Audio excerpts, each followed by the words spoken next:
Soccer is, we say, is next to our religion.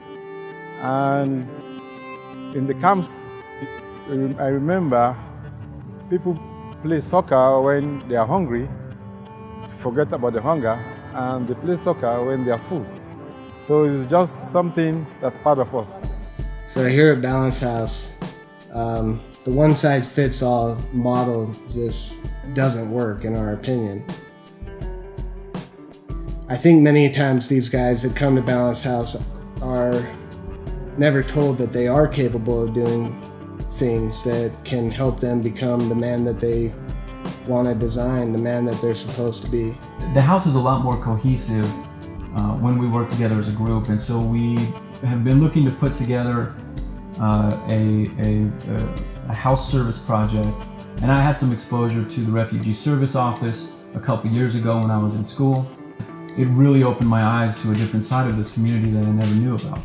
And so, in kind of thinking what would work well for the guys and what they might be interested in and what would work logistically, it just seemed like a natural fit. We put together a project, and through my involvement in the past with the Refugee Service Office, I found out that the refugees here in Salt Lake have their own football leagues, their own soccer league. Currently, we have over 45,000 refugees in Utah, and we have on average 1,100 arriving every year. From Bhutan, Thailand, Congo, Eritrea, Nepal, from Sudan, Chad, all over Malaysia, and something that really helps them to feel connected to home is playing soccer. So there are 14 teams here in Salt Lake, and they don't have adequate funding. They contribute their own money to the league, and most of these guys are working 2 jobs to stay alive and stay afloat here and provide for their families.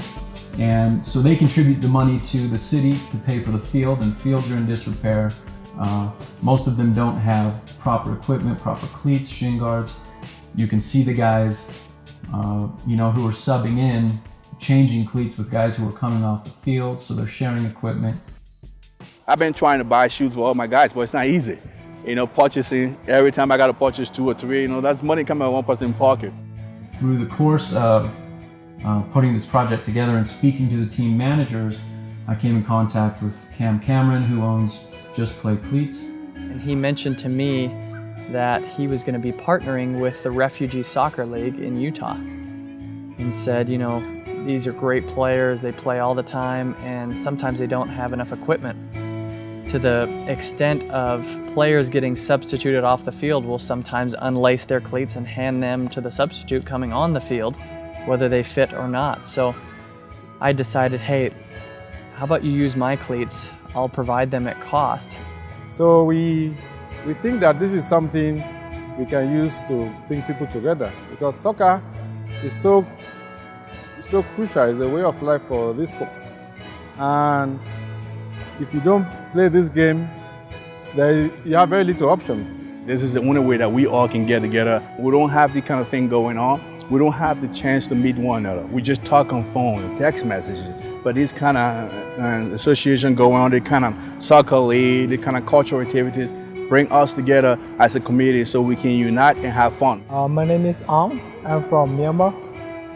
My name is Hussein Gedi, and I'm from Somalia. I came US 2004, February 23. Oh yeah, well, I've been playing soccer when I was young. When I was a little kid, when I go to school, I play soccer a lot with them. I would love to play soccer the rest of my life, if I could, But if I get older, I get older. But I'm still young, I'm not that old. I will do what I can do for soccer.